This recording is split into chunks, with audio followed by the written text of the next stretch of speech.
అందరికీ నమస్కారం. Master TV ప్రేక్షకులందరికీ స్వాగతం. ఈరోజు ఆరోగ్యమస్తు ప్రోగ్రామ్కి విచ్చేసిన డాక్టర్ రవేంద్ర ఉప్పల్పాటి గారికి స్వాగతం. ఈరోజు నమస్తే సార్. ఈరోజు మనం మన చైల్డ్ స్పెషలిస్ట్ అయిన రవేంద్ర గారితో తల్లిపాల యొక్క విశిష్టత గురించి, వాటి యొక్క ఇంపార్టెన్స్ గురించి తెలుసుకోబోతున్నాం అన్నమాట. నమస్తే సార్. నమస్తే అమ్మ. సో పిల్లలకి ఎప్పటి నుంచి తల్లిపాలు అనేది అలవాటు చేయాలి? అంటే పుట్టిన మొదటి రోజు నుంచి కూడా పిల్లలకి 6 నెలల వయసు వచ్చేంత వరకు కూడా తల్లిపాలు మాత్రమే ఇస్తే మంచిది.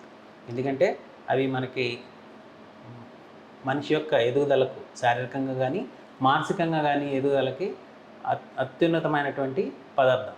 సో తల్లిపాలు అనేటువంటివి 6 నెలల వరకు కూడా తల్లిపాలు ఇస్తేనే మంచిది. చాలామంది పెద్దవాళ్ళు ట్రెడిషన్ అని చెప్పేసి పిల్లవాడు పుట్టిన వెంటనే తేనె పట్టిస్తే చాలా మంచిది అని చెప్పేసి అంటారు. తల్లిపాలు మంచివా, తేనె ముందు పట్టించడం మంచిదా సార్? యాజ్ ఏ రూల్ అనుండి WHO ప్రకారం కానీ ఏ వైద్య శాస్త్రం అయినా కానీ చెప్పేది ఒకటే, 6 నెలల్లో పిల్లలకి తల్లిపాలకు మించి వేరే పదార్థాలు పట్టాల్సిన అవసరం ఉండదు. ఎక్సెప్ట్ కొన్ని మందులు, అది కూడా multivitamin drops, D vitamin drops తప్పితే వేరే విధమైనటువంటి ఆహార పదార్థాలు కానీ, తేనె కానీ, గోరువెచ్చని నీళ్లు కానీ ఇవ్వకుండా ఉంటేనే మంచిది.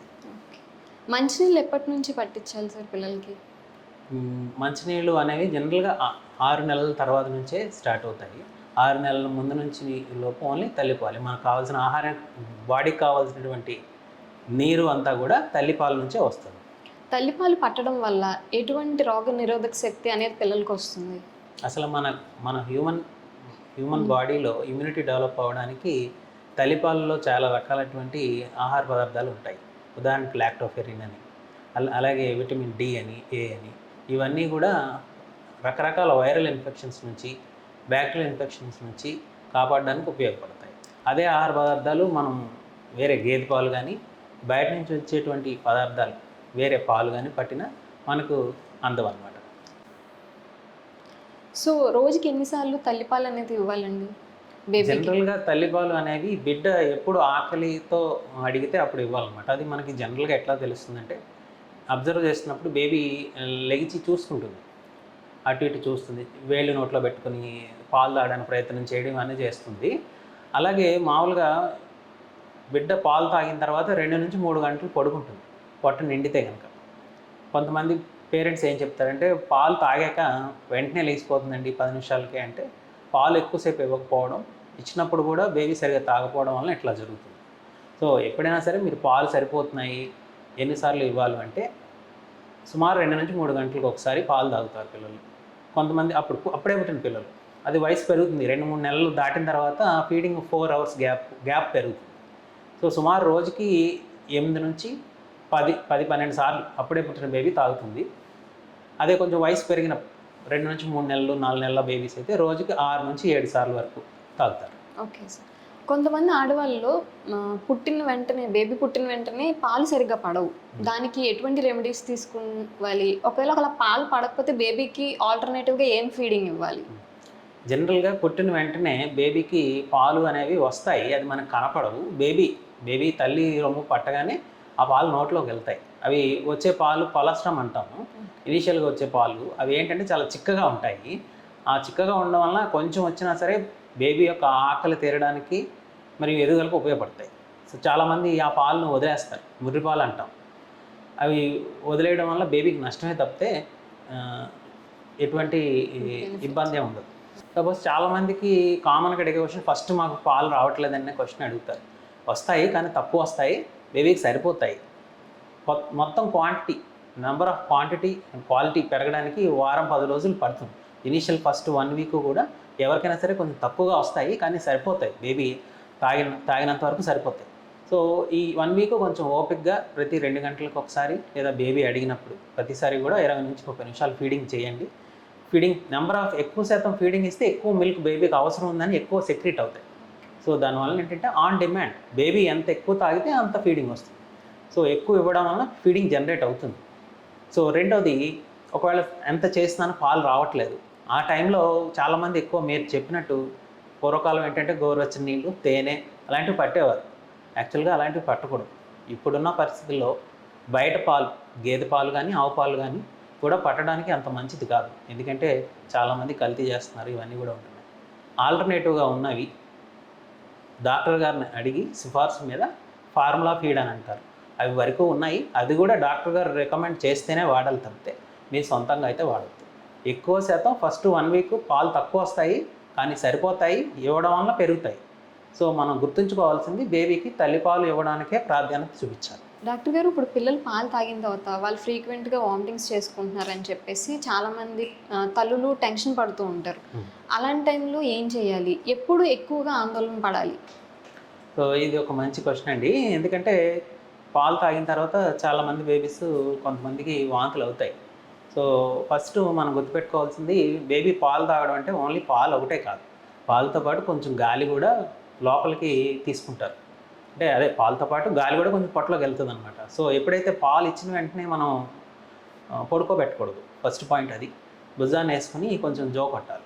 దానివల్ల తేన్పులు తెప్పించడం అంటారు. సో అలా చేయాలి. ఫస్ట్ అది చేస్తే ఎక్కువ శాతం వాంతులు అనేవి ఆగిపోతాయి. సో ఆ తేన్పు అయితే ఎప్పుడు వస్తుందో దాంతోపాటు పాలు కాకుండా గాలి బయటకు వచ్చేస్తుంది, వాంతి వచ్చే అవకాశం ఉండదు. 2, నార్మల్ బేబీస్ కూడా మీరు బర్పింగ్ చేసిన 2-3 సార్లు చిన్న చిన్నగా పాలు, అరిగిన పాలు కొంచెం పెరుగులాగా బయటకు తీస్తారు. అది సహజం, ఎప్పుడు కంగారు పడాలి. చాలామంది చెప్పేది ఏంటంటే, కొంతమంది తాగిన పాలు తాగినట్టు కక్కేస్తున్నారు అని కూడా చెప్తారు. కానీ బేబీ వెయిట్ చెక్ చేస్తే ప్రీవియస్ విజిట్కి నెక్స్ట్ విజిట్కి బేబీ వెయిట్ గెయిన్ అవుతానే ఉంటుంది. సో ఫస్ట్ మనకు ఇంపార్టెంట్ క్రైటీరియా ఏంటంటే వెయిట్ గెయిన్. వెయిట్ బాగానే పెరుగుతుందా లేదా, 15 రోజులకు ఒకసారి లేదా 4 వారాలకు ఒకసారి బరువు చూసుకోవడం. విజిబుల్గా చూసినా తెలుస్తుంది. కొంతమంది వెయిట్ తగ్గుతుంటే ఇమీడియట్గా తెలిసిపోతుంది. సో వెయిట్ తగ్గుతూ ఉండడం అనేది కొంచెం ప్రమాదకరమైన సంకేతం. అది ఉంటే మాత్రం వెంటనే సంప్రదించాలి. 2, గట్టిగా ఏడుస్తడం, పేచి పెట్టడం, వెనక్కి ఇరుచుకుని ఏడవడం, పాలు గొంతులోంచి కాకుండా ముక్కులోంచి కూడా రావడం, ఇలాంటివి ఉంటే మాత్రం వెంటనే సంప్రదించాలి. డాక్టర్ గారు, మదర్స్ చాలామంది ఈవినింగ్ టైం ఎక్కువగా పిల్లలు ఏడుస్తున్నారని చెప్పేసి దానికి అనాస అనేదో మెడిసిన్ యూజ్ చేస్తున్నామని చెప్పేసి చాలాసార్లు నేను ఫ్రీక్వెంట్గా కలిసిన వాళ్ళు చెప్పారు. దాని రీజన్ ఏంటి? జనరల్గా పిల్లలు కొంతమంది 15 రోజులు దాటిన తర్వాత నుంచి కూడా ఈ ప్రాబ్లం ఎక్కువ మంది ఫేస్ చేస్తారు. సో 15 రోజుల నుంచి జనరల్గా 3-4 నెలల మధ్యలో ఉన్న పిల్లలు ఎక్కువ ఈ కంప్లైంట్ చేస్తారు. చాలామంది అనాస మందులు అని చెప్పి వాడుతూ ఉంటారు. యాక్చువల్గా దాన్ని ఈవినింగ్ కోలిక్ అంటారు. ఈవినింగ్ కోలిక్ అనేది ఇంకా పూర్తిగా దానికి సంబంధించిన సైంటిఫిక్గా స్టడీస్ అయితే ఏమీ పూర్తిగా కంప్లీట్గా అర్థం కాలేదు. కానీ అది కంగారు పడాల్సిన విషయం అయితే కాదు. ఎక్కువగా ఎట్లా ఉంటుందంటే, సాయంత్రం 4 నుంచి 8-9 మధ్యలో పేచీ పెడతా ఉంటారు పిల్లలు, కొంచెం ఏడుస్తూ ఉంటారు. మనం ఏంటంటే ఆ టైంలో ఏం చేయాలంటే, అనాస మందులు అలాంటివి కాకుండా కొంచెం బేబీని భుజాన్ని ఎత్తుకొని జోగొట్టి అటు ఇటు తిరిగితే ఒక 2 నుంచి 5 నిమిషాల లోపు పిల్లలు ఊరుకుంటారు. అది ఆహార పదార్థం తల్లిపాలు, మనం 6 నెలల లోపు తల్లిపాలకు నుంచి ఏం పట్టం కాబట్టి పాలు కొంచెం అరుగుదల తక్కువగా ఉన్న వారికి ఎక్కువ వచ్చే అవకాశం ఉంటుంది. కొంచెం మనకి గట్ బ్యాక్టీరియా అంటాం, గట్లో మనకి మంచి బ్యాక్టీరియా ఉంటాయి. కొన్ని రకాల స్ట్రెయిన్స్ కొంతమందికి తక్కువగా ఉండడం వలన ఈ పెయిన్ వస్తుందని చెప్పి కొంతమంది స్టడీస్లో కనుక్కున్నారు. కాకపోతే అది ప్రమాదకరమైన ఇబ్బంది ఏం కాదు. కొంచెం కాకపోతే బేబీస్ ఏడుస్తూ ఉండడం వలన పేరెంట్స్ ఎక్కువ కంగారు పడుతూ ఉంటారు. మెయిన్ గుర్తుపెట్టుకోవాల్సింది, వాళ్ళు బేబీని ఎత్తుకుని కొంచెం అటు ఇటు తిప్పగానే ఊరుకోవడం, పాలు కూడా ఇస్తే తాగడం చేస్తారు. కాకపోతే పాలు ఇచ్చినా తాగినా కొంతమందికి వాంతులు అయిపోతాయి. అలా అయినప్పుడు కూడా కొంచెం ఎక్కువ కంగారు పడతారు. సో మనం బేబీ ఎత్తుకుని అటు ఇటు తిరిగినప్పుడు బేబీ ఊరుకుంటుంది అంటే కంగారు పడాల్సిన అవసరం అయితే ఏముండదు. ఎప్పుడు మనం ఈ ప్రాబ్లమ్ని ఎప్పుడు మనం కొంచెం ఎక్కువగా సీరియస్గా తీసుకోవాలంటే కనుక, ఫస్ట్ మనం డిస్కస్ చేసుకున్నట్టు వాంతులు అయిపోవడం, ఎక్కువ పెద్ద వాంతులు అయిపోవడం, బరువు పెరగకపోవడం. 2, అరగంట గంట ఎత్తుకున్నా తిప్పినా పాలు ఇచ్చినా తాగకుండా గట్టిగా ఏడుస్తూ ఉండడం. బేబీ కలర్, మామూలుగా బేబీ పింక్ కలర్ గులాబీ రంగులో కానీ మామూలుగా ఉంటారు కదా, అలా కాకుండా నీలం కలర్లో మారడం, ఈ లక్షణాలు. లేదంటే కళ్ళు తేలేయడము, ఇలాంటివి చేసినప్పుడు మాత్రం కొంచెం లేట్ చేయకుండా వెంటనే సంప్రదించాలి. డాక్టర్ గారు, ఈ కోలిక్కి ఏమన్నా మెడిసిన్స్ ఉన్నాయా? ఏ మెడిసిన్స్ యూజ్ చేయాలి? కొన్ని మెడిసిన్స్ అయితే ఉన్నాయి. కోలిక్ అనేది కార్బోనేటివ్ మిక్సర్ అని దిల్ ఆయిల్ ఫెనిల్ ఆయిల్ కాంబినేషన్ అని వస్తుంది. అది వరకు వాడచ్చండి. దానివల్ల ఎటువంటి సైడ్ ఎఫెక్ట్స్ ఉండవు.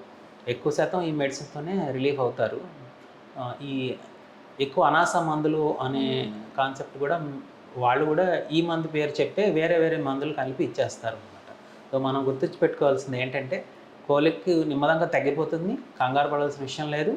నాటు మందులు అని చెప్పి అనాస అరుకులు అవి అని చెప్పి వాడి ఆరోగ్యం అయితే పాడు చేసుకోవద్దు. డాక్టర్ గారు, ఇప్పుడు పిల్లలకి ఎప్పటి నుంచి ఆహారం, ఐ మీన్ సాలిడ్ ఫుడ్ ఎప్పటి నుంచి అలవాటు చేయాలి? పిల్లలకి ఫస్ట్ 6 నెలలు కూడా తల్లిపాలే ఇస్తాం. 6 నెలలు దాటిన తర్వాత నుంచి మనకి కామన్గా అందుబాటులో ఉండే ఆహార పదార్థం ఎక్కువ శాతం మన సౌత్ ఇండియన్స్ ఎస్పెషల్లీ మన ఆంధ్రప్రదేశ్లో మనం కామన్గా వాడే పదార్థం రైస్ తోటి స్టార్ట్ చేసుకోవచ్చు. అది కూడా ఏంటంటే రైస్ కూడా మనం అన్నంలాగా పెడితే తినదు. దాన్ని అన్నం కొంచెం ఉడికించి జావలాగా తీసి మెత్తగా ఇంచుమించు నీరులాగా చేసి మొదలు పెట్టాలి. అలాగా నెమ్మదంగా రైస్ తర్వాత రాగి అట్లాగా ఇంట్రడ్యూస్ చేసుకోవాలి. ఫస్ట్ నెల కూడా ఇంచుమించు రాగి జావ కానీ లేకపోతే అన్నంతో కాసిన జావ కొంచెం నీరుగా చేసి అలవాటు చేయాలి. ఎప్పుడెప్పుడు ఎలాంటి ఫుడ్స్ పెట్టాలి సార్? మొదటి 6 నెలల నుంచి 7-8 నెలల వరకు కూడా ఇంచుమించు ఒక రైస్ ఒక 3 వంతులు అయితే కనుక ముందు ఇనిషియల్గా రైస్తో స్టార్ట్ చేసుకోండి. ఉత్తి రైస్ జావ లేకపోతే రాగి జావ మొదలెట్టుకుని ఒక 2-3 వారాలు పోయిన తర్వాత రైస్ 3 పాళ్ళు, దానికి 1 వంతు పప్పు, కందిపప్పు కానీ పెసరపప్పు కానీ ఏదో ఒక రకమైన పప్పే వేయించుకొని శుభ్రంగా పొడి చేసుకుని దాన్ని ఉడకపెట్టేసి ఇంచుమించు గంజి జావలు ఎలాగ కాస్తామో దాన్ని కూడా అలాగే నీటి రూపంలో బాగా పల్చగా ఉండేటట్టు స్టార్ట్ చేసుకుని అలా వయసు పెరిగే కొలది కూడా ఆ జావని కొంచెం చిక్కబరుస్తాం అనమాట. నీరులాగా కాకుండా జావ నుంచి చిక్కగా కావడం అవన్నీ కూడా మార్చుకుంటాం అనమాట. అట్లా పెడతాం. సార్, పిల్లలకి సాల్ట్ అండ్ షుగర్ యూస్ చేయొచ్చా? యూస్ చేస్తే ఎంత మోతాదులో యూస్ చేయాలి? 2 సంవత్సరాల వరకు కూడా సాల్ట్ షుగరు అనేవి వాడుకుంటూ ఉంటే మంచిదండి పిల్లలకి.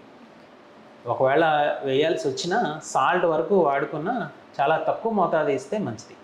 షుగర్ అలవాటు చేయకుండా ఉంటే మంచిది. Okay sir. సార్, పిల్లలకి ఎప్పుడు ఎలా తినిపించాలి? ఫుడ్ ఎక్కువ క్వాంటిటీస్లో తినాలి అని కోరుకుంటారు కదా మదర్స్. సో ఇది చాలా ఇంపార్టెంట్ క్వశ్చన్. చాలామంది పేరెంట్స్కి డైలమా కూడా పిల్లవాడు సరిగ్గా తినట్లేదని. సో అది కామన్ కంప్లైంట్. ఇనీషియల్గా ఉండదు. ఇనీషియల్గా 6th 7th 8th మంత్లో అంత ఇబ్బంది పెట్టరు. ఎప్పుడైతే పళ్ళు స్టార్ట్ అవుతాయో పళ్ళు స్టార్ట్ అయినప్పటి నుంచి వాళ్ళు తినడానికి కొంచెం అనాసక్తి చూపిస్తారు. పళ్ళు రావడం వల్ల కొంచెం దురదగా అనిపించడము, రెండోది పాకడము, పట్టుకుని నుంచోవడం రావడం అన్నీ వస్తాయి కదా 11-12 నెలలు. సో వాళ్ళు ఫుడ్ పెట్టినా వాళ్ళు తినకుండా అటు ఇటు పరిగెట్టడానికి చూస్తారు. సో మనం ముందు నుంచి ఎట్లా అలవాటు చేయాలంటే బేబీ ఎప్పుడైతే కూర్చోవడం మొదలెట్టారో ఒక కుర్చీలో కూర్చుని ఒక దగ్గర ఫుడ్ పెట్టడం అనేది అలవాటు చేయడం నేర్పించాలి. లేదా మనం ఎప్పుడైతే మనం డైనింగ్ టేబుల్ మీద ఎక్కడ భోజనం చేస్తామో బేబీకి కూడా అక్కడే ఫుడ్ తినిపించడము, లేదు అంటే కనుక మనం భోజనం ఏ టైంలో చేస్తామో మనతో పాటు కూర్చుని పెట్టడము చేస్తే ఒక దగ్గర కూర్చుని తినడం అనేది అలవాటు అవుతుంది. 2 మొబైల్ కానీ టీవీ కానీ చూపించొద్దు. 3 వాళ్ళు ఎప్పుడైతే పాకడము నడవడం అలవాటు అవుతాయో వాళ్ళు నడవడం ఆయన చేస్తారో మనం ఫుడ్ పెట్టినా వాళ్ళు పరిగెట్టేస్తారు. సో చెప్పాను కదా పళ్ళు రావడం వల్ల కొంచెం దురదలు అవి రావడం వల్ల సో ఫుడ్ని అవాయిడ్ చేయడానికి ట్రై చేస్తారు. మనం ఎప్పుడైతే మొదటి నుంచి కూడా ఒక దగ్గర కూర్చోబెట్టి ఫుడ్ టైమింగ్స్ అలవాటు చేయడము, ఫుడ్ అంటే ఒక దగ్గర కూర్చుని తినాలి అని చెప్పి అలవాటు చేయడం వలన కొంతవరకు ఇది తగ్గుతుంది. ఇలా పరిగెట్టేయడము, ఫుడ్ని అవాయిడ్ చేయడం తగ్గుతుంది. రెండోది మనం ఎక్కువ శాతం మనం వాళ్ళకి అటెన్షన్ టైం స్పెండ్ చేసేది ఫుడ్ పెట్టేటప్పుడే మదర్ కానీ కేర్ గివర్ కానీ నాన్నమ్మ కానీ తాతయ్య కానీ ఆ టైంలోనే స్పెండ్ చేస్తారు వాళ్ళతోటి. సో వాళ్ళకి ఏంటంటే నాతో ఎక్కువ టైం స్పెండ్ చేస్తున్నారు భోజనం పెట్టేటప్పుడు, సో నేను కొంచెం ఎక్కువసేపు వాళ్ళతో ఆడుకోవచ్చు అనేటువంటి ఉద్దేశం వాళ్ళలో డెవలప్ అవుతుంది అన్నమాట. సో అలాంటివి లేకుండా భోజనం అంటే భోజనం టైంలో పర్టికులర్గా ఒక దగ్గర కూర్చొని తినాలి అనేది మొదటి నుంచి అలవాటు చేస్తే కొంతవరకు ఇబ్బంది తగ్గుతుంది. కొంతమంది ఎన్ని చేసినా తినరు. సో మనం అప్పుడు కూడా గమనించుకోవాల్సింది ఏంటంటే ఫోర్స్డ్ ఫీడింగ్ చేయకూడదు. తినట్లేదు కదా అని చెప్పి పడుకోబెట్టేసి గొంతులో పాలు పోసేయడం, లేకపోతే బలవంతంగా జావ పట్టేయడం, అలా చేసినా వాళ్ళు వాంతి చేసుకుంటారు. రెండోది ఆహార పదార్థాలు ఇష్టపడడం మానేస్తారు. అందువలన నష్టం తప్పితే లాభం లేదు. సో ఇలా సింపుల్గా ట్రై చేయడము. ఒకవేళ తీసుకోవట్లేదు ఆహారం తీసుకోవట్లేదు అన్నప్పుడు కొంతవరకు మల్టీవిటమిన్ డ్రాప్స్ అవి సప్లిమెంట్ వేసుకుంటే ఆకలి అది పెరుగుతుంది. సార్ జనరల్గా పిల్లలకి స్క్రీన్ టైం అంటే మొబైల్స్ కానీ టీవీస్ కానీ చూస్తున్నప్పుడు మనం ఎంత ఫీడ్ చేస్తే అంత వాళ్ళు తినేస్తారు. మనం ఎప్పుడైతే స్క్రీన్ని రిమూవ్ చేస్తున్నామో అప్పుడు పిల్లలు తినడానికి మారం చేస్తున్నారు. స్క్రీన్ టైం అనేది ఎంతవరకు వాళ్ళ సైకలాజికల్ మెంటాలిటీ మీద ఎఫెక్ట్ చేస్తుంది? స్క్రీన్ అనేది రికమెండెడ్ మామూలుగా అయితే, పర్టికులర్గా పిల్లల్లో ఇంత టైం అని చెప్పి లేదు. అది స్క్రీన్ మొబైల్స్ రావడము, టీవీలు రావడం ఈ మధ్యనే ఉంది కాబట్టి ఎక్కువ శాతం దానివలన నెగిటివ్ ఇంపాక్టే ఉంది. వాళ్ళ మానసిక ఎదుగుదల కానీ, రెండు సోషల్ కమ్యూనికేషన్ కానీ, వేరే పిల్లలతో ఆడడం కానీ, మాట్లాడడం కానీ అవి చాలా డిలే అవుతున్నాయి. అదేవిధంగా ఆటిజం అంటాం, అంటే వాళ్ళు చెప్పింది సరిగా అర్థం చేసుకోలేకపోవడము, చెప్పిన పనిని చెప్పినట్టు చేయలేకపోవడము, వేరే వాళ్ళతో వైలెంట్గా బిహేవ్ చేయడం, వీడియోస్లో అవి చూసినట్టు అవన్నీ కూడా చాలా ఎఫెక్ట్స్ ఉన్నాయి. సో ప్రిఫరబ్లీ స్క్రీన్ టైం చాలా తగ్గించడం బెటరు. ఐడియల్గా అయితే కనుక లెస్ దెన్ 1 year స్క్రీన్స్ చూపించడం మంచిది కాదు. ఒకవేళ స్క్రీన్స్ చూపించినా అడల్ట్స్ పేరెంట్స్ పర్యవేక్షణలో లిమిటెడ్గా 15 minutes లోపే. కొంచెం పెద్ద పిల్లల్లో అయితే కనుక ఒక మూవీ టైం ఫ్యామిలీతో కూర్చుని మూవీ చూసేంత 2 hours మ్యాక్సిమం, అంతకుమించి ఉండకుంటే మంచిది. వాళ్ళు రిక్రియేషన్ కోసం వేరే విధంగా ఆటలు, వేరే పిల్లలతో ఆడడం కానీ, స్పోర్ట్స్ యాక్టివిటీస్ కానీ, లేకపోతే స్టోరీస్ ఇమాజినేటివ్గా వాళ్ళకి ఎక్స్ప్లెయిన్ చేయడం కానీ అట్లాగా చేయించడం వలన మానసిక ఎదుగుదల బాగుంటుంది, పిల్లల కమ్యూనికేషన్ స్కిల్స్ కూడా పెరుగుతాయి. సార్ ఒక్కొక్కసారి పిల్లల్లో పట్టిన పాలు అనేది డైజెస్ట్ అవ్వక వాళ్ళకైతే డయేరియా అనేది రావడం, అది బాగా వాటరీగా ఉండడం, దానివల్ల పేరెంట్స్ ప్యానిక్ అవ్వడం జరుగుతూ ఉంటుంది. అది ఎందువల్ల జరుగుతుంది? దానికి ఏమైనా రెమెడీస్ ఉన్నాయా? సో డయేరియా అంటే మన ఉద్దేశంలో నీళ్ళ విరోచనాలు డయేరియా అంటాము. సో నీళ్ళ విరోచనాలు అంటే మనం ఏ ఫుడ్ పెట్టినా వాటర్ లాగా మోషన్ లాగా అయిపోతుంది. సో మెయిన్ ప్రపంచవ్యాప్తంగా కూడా అత్యంత ప్రమాదకరమైనటువంటి ఇబ్బంది డయేరియానే. సో అది ట్రీట్మెంట్ కూడా సింపుల్ అయినా కానీ చాలామంది ప్రాణాలు పోతాయి. ఎందు గురించి అంటే సరిగ్గా అవగాహన లేక. సో ముందు డయేరియా స్టార్ట్ చేయడం వెంటనే పాలు కానీ ఫుడ్ కానీ ఆపేస్తారండి, అన్నీ ఆపేసి ఏమి పెట్టరు. సో ఎప్పుడు డయేరియా అంటే బాడీలో ఉన్న వాటర్ మొత్తం మోషన్ రూపంలో వచ్చేస్తున్నారు. చిన్నపిల్లల్లో అత్యధికంగా బాడీలో బరువు ఎక్కువ శాతం నీరే ఉంటుంది. సో ఎప్పుడైతే నీరు తగ్గిపోవడం స్టార్ట్ అవుతుందో, బ్లడ్లో ఉన్నటువంటి నీరు శాతం తగ్గిపోవడంతో బీపీ తగ్గిపోవడం, మనకి అవయవాలకు సరిపడినటువంటి ఆక్సిజన్ కానీ సప్లై కాకపోవడం జరుగుతుంది. So first important point, diarrhoea వచ్చిన వెంటనే కంగారు పడకూడదు. 1 అయినా 2 అయినా 3 అయినా ముందు అన్నిటికన్నా ఇంపార్టెంట్ ఓఆర్ఎస్. చాలామంది పేరెంట్స్ వస్తారు, డయేరియా అవుతుందండి మా బేబీకి యాంటీబయాటిక్ వేసామండి, ఓఆర్ఎస్ పట్టామా అని అడుగుతాం. ఒక్కళ్ళు కూడా ఓఆర్ఎస్ పట్టామని చెప్పారు. ఫస్ట్ మనం గుర్తుపెట్టుకోవాల్సింది అన్నిటికన్నా ముందు ఓఆర్ఎస్ ద్రావణం చిన్న ప్యాకెట్లు వస్తాయి. అవి ఏంటంటే నేను కాచలచ్చి నీళ్ళలో కలిపి స్పూన్ తోటి ఎంత వీలైతే బేబీ ఎంత వీలైతే తాగుతుందో అంత మోతాదులో పట్టుకుని డాక్టర్ని సంప్రదించే లోపు స్టార్ట్ చేసుకోవడం. కొంతమంది దూరంగా ఉంటారు, టైం కుదరదు, వచ్చేలోపు ఓఆర్ఎస్ స్టార్ట్ చేయడం వలన చాలామంది ప్రాణాలు నిలబడతాయి. యాక్చువల్గా మేము చదువుకునేటప్పటికి ఇప్పటికీ డయేరియా డెత్స్ చాలా తగ్గిపోయినాయి, ఎందుకంటే అవేర్నెస్ పెరిగింది. శానిటైజేషన్, చుట్టూ ఉండే పరిసర ప్రాంతాల యొక్క మెరుగుదల అదొకటి. రాగానే ఓఆర్ఎస్ అనేది రావడం అన్ని చోట్ల అందుబాటులో ఉండడం వల్ల, ప్రైమరీ హెల్త్ సెంటర్లో కూడా అందుబాటులో ఉండడం వల్ల అది ఇంచుమించు ఐవీ ఫ్లూయిడ్తో సమానం. ఓఆర్ఎస్ అనేది సెలైన్ ఎంత బాగా పనిచేస్తుందో ఓఆర్ఎస్ కూడా అంతే విధంగా పనిచేస్తుంది. గుర్తుపెట్టుకోవాల్సింది ఏంటంటే మోషన్ ఓఆర్ఎస్ పెట్టినా తగ్గదు. మోషన్ ఎక్కువ శాతం వైరల్ కాజెస్, పిల్లల్లో వైరల్ కాజెస్ వలన రోటా వైరస్, ఆర్ఎస్పి వైరస్, అలాగా చాలా ఇంట్రో వైరస్, చాలా వైరస్లు వస్తాయి. వైరస్లకు మందులు లేవు. సిమ్టమాటిక్ మేనేజ్మెంట్, బాడీలో వాటర్ తగ్గిపోతుంది, వాటర్ మనం ఇవ్వాలి. ఎట్లా ఇవ్వాలి? నోటు ద్వారా ఇవ్వాలి. నోటు ద్వారా తీసుకోవట్లేదు, ఒకసారి నోటు ద్వారా ఇచ్చినా ఒకసారి పెద్దగా మోషన్స్ అవుతాయి. ఆ టైంలో ivy fluids. So simple principal, motion అవుతుంటే ఓఆర్ఎస్ కంపల్సరీగా పట్టాలి. దాంతోపాటు జింక్ అని, ప్రోబయోటిక్స్ అని ఉంటాయి.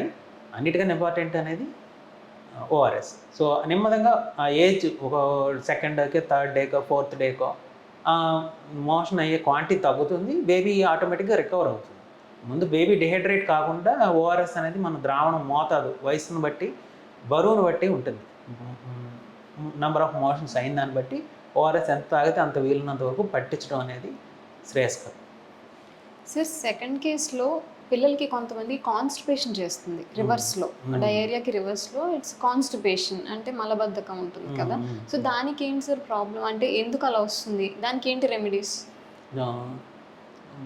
కాన్స్టిపేషన్ అంటే మోషన్ గట్టిగా రాళ్ళలాగా వెళ్ళడం, లేదంటే 4 రోజులకి 5 రోజులకి అట్లా వెళ్ళడం.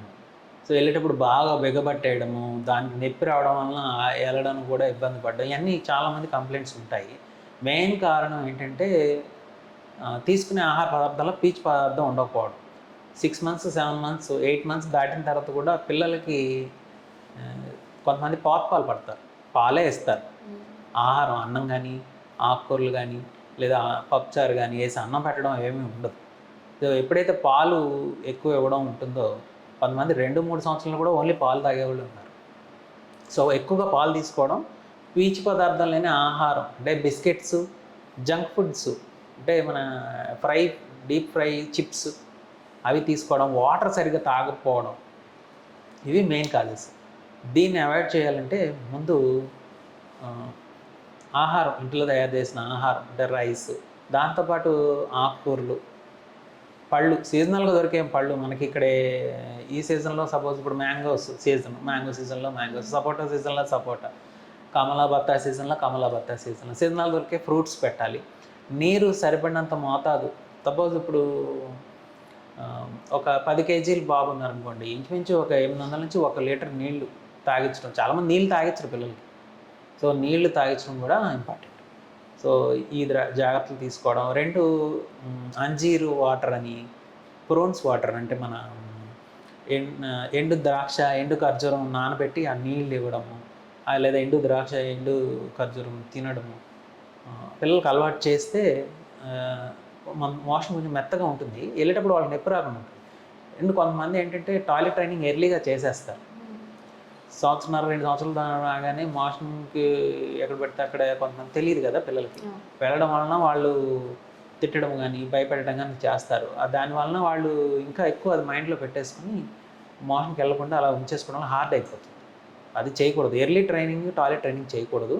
ఒక్కొక్క చైల్డ్ ఒక్కొక్క ఏజ్లో, కొంతమందికి 3 years దాటాక, కొంతమందికి 2.5 years దాటాక అది చెప్పినా కానీ మనం వాళ్ళకి కేరింగ్ లవ్గా చెప్పాలి తప్పితే వాళ్ళని తిట్టడము, ఇసుక్కోవడము, చిరాకు పడడము అది చేయకూడదు. సో ఇవన్నీ కూడా జాగ్రత్తలు తీసుకుంటే ఎక్కువ శాతం కాన్స్టిపేషన్ ప్రాబ్లం తగ్గుతుంది. అయినా ఇబ్బందిగా ఉంది అంటే కనుక ఒకసారి డాక్టర్ గారిని సంప్రదిస్తే కొన్ని మెడికేషన్స్ అయితే ఉంటాయి, అవి పెట్టుకుంటే రిలీఫ్ అవుతుంది. డాక్టర్ గారు, ఇప్పుడు ఒక్కొక్కసారి మదర్కి ఫీవర్ వచ్చినప్పుడు బేబీని ఫీడ్ చేయొద్దు అంటారు, ఎందుకంటే తల్లి వెచ్చదనం బేబీకి ట్రాన్స్ఫర్ అయ్యి బేబీకి కూడా ఫీవర్ వస్తుందని భయపడతారు, పెద్దవాళ్ళంతా అలాంటి సజెస్ట్ చేస్తారు. అది కరెక్ట్ సజెషనేనా? తల్లికి ఫీవర్ కామన్గానే ఉంటుంది. సో జలుబు దగ్గు వచ్చినప్పుడు కూడా ఫీవర్ వస్తుంది. మెయిన్ తీసుకోవాల్సిన జాగ్రత్త ఏంటంటే, ఇప్పుడు జలుబు దగ్గు ఉన్నప్పుడు తల్లి శుభ్రంగా హ్యాండ్ వాష్ చేసుకోవాలి, మాస్క్ పెట్టుకొని తల్లిపాలు ఇవ్వచ్చు. కొన్ని కండిషన్స్లో, కొన్ని చాలా రేర్ కండిషన్స్లో తల్లి కొన్ని మెడికేషన్స్ మీద ఉంటారు. యాంటీ ఎపిలెప్టిక్స్ అంటే ఫిట్స్ మెడికేషన్స్, లేకపోతే ఈ మన క్యాన్సర్ మెడికేషన్స్, వాడేటప్పుడు మాత్రమే తల్లిపాలు ఇవ్వద్దని చెప్తాం. మిగిలిన ఏ కండిషన్లో కూడా తల్లిపాలు ఇవ్వకుండా అవసరం లేదు. అన్నిసార్లు కూడా తల్లిపాలు ఇచ్చేయచ్చు. సార్, ఇప్పుడు బేబీకి ఫీవర్ ఉందనుకోండి, అప్పుడు ఎటువంటి ఫీడ్ అనేది ఇవ్వాలి బేబీకి? దేమీ మారదమ్మా. బేబీ ఫీవర్ ఉన్నప్పుడు కొంచెం ఫీడింగ్ తగ్గిస్తారు, తక్కువ తీసుకుంటారు. తీసుకునేటట్టు కొంచెం ఫీవర్ రావడం వల్ల వాళ్ళకి, మనకి ఫీవర్ ఎలా వచ్చినప్పుడు మనకి బాడీ పెయిన్స్ ఎట్లా ఉంటాయి, బేబీ కూడా అంతే, డల్గా ఉండడము ఇవన్నీ ఉంటాయి. సో ఏంటంటే మనం ఎక్కువసేపు తాగాలి. అంతకుముందు 15 గంట 20 నిమిషాలు తాగేవారండి, ఇప్పుడు 10 నిమిషాలకి ఆపేస్తున్నారు అంటారు జ్వరం వలన.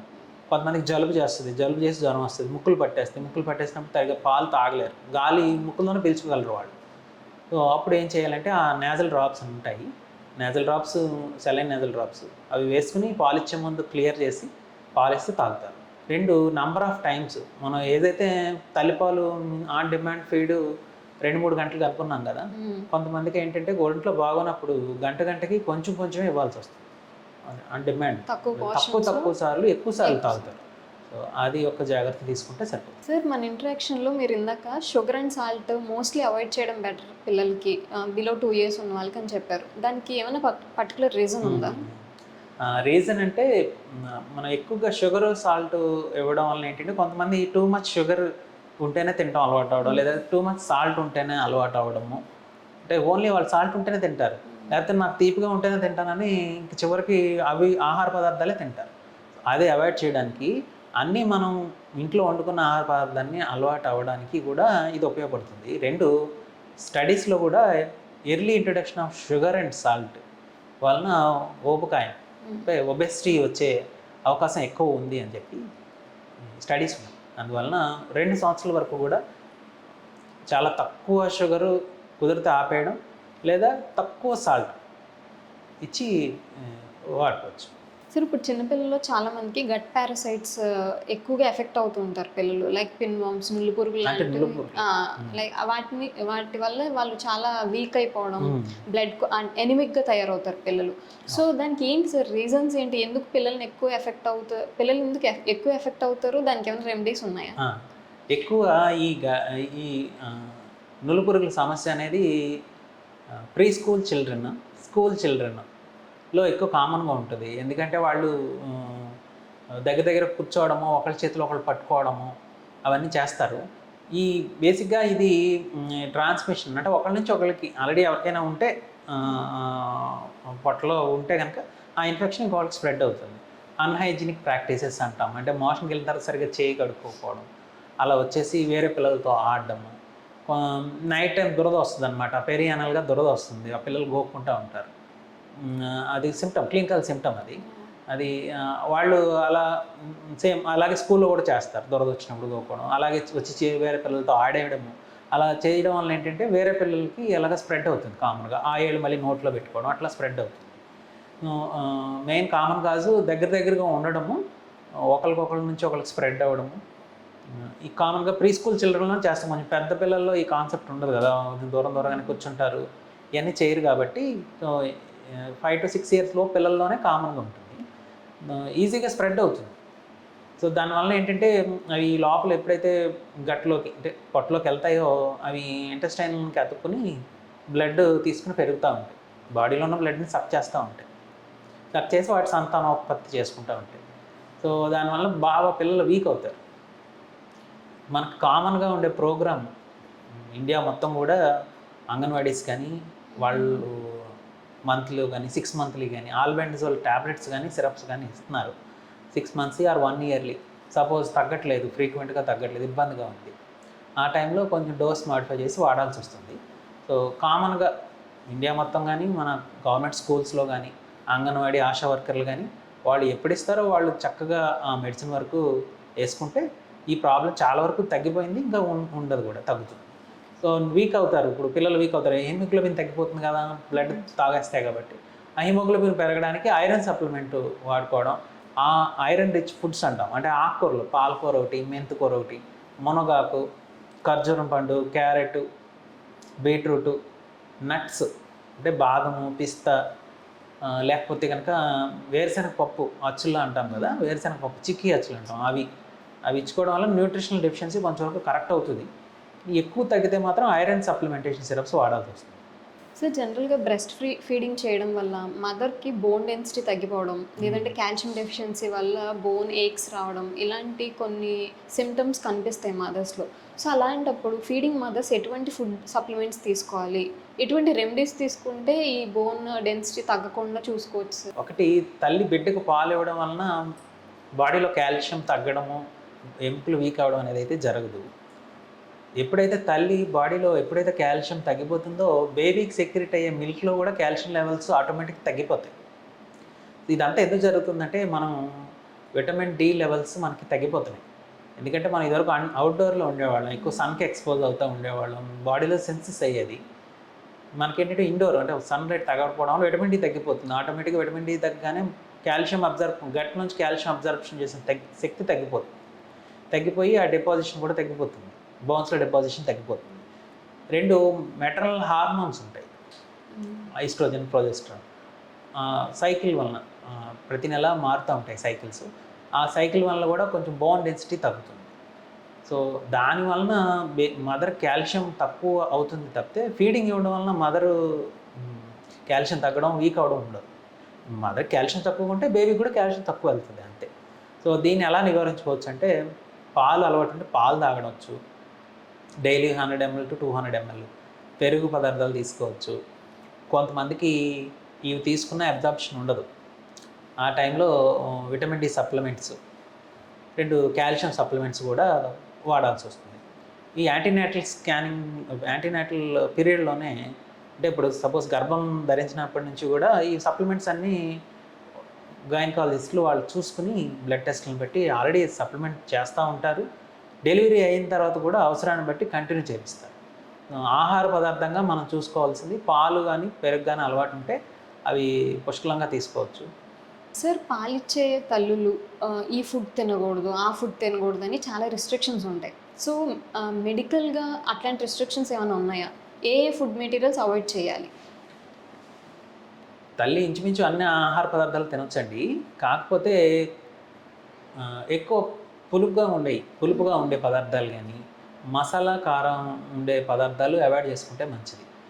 ఎందుకంటే వాటి వలన గ్యాస్ట్రైటిస్ ప్రాబ్లం రావచ్చు. ఆల్రెడీ డెలివరీ అయిన తర్వాత స్ట్రెస్లో ఉంటారు మదర్లు. దానివల్ల ఈ ఎక్కువ కారాలు మసాలాలు తినడం వలన స్ట్రెస్, పులుపు అంటే చింతపండు పులుపు వాళ్ళని అవి తీసుకోవడం వల్ల గ్యాస్ట్రైటిస్ పెరిగి కావాల్సినటువంటి ఆహారం తినలేకపోవచ్చు. సరిపడినంత ఆహారం ఆవిడ తీసుకోలేకపోతారు. దానివల్ల బేబీకి కూడా మదర్ సరిగ్గా ఫీడింగ్ తీసుకోకపోతే బేబీకి కూడా సరైన పాలు రావు.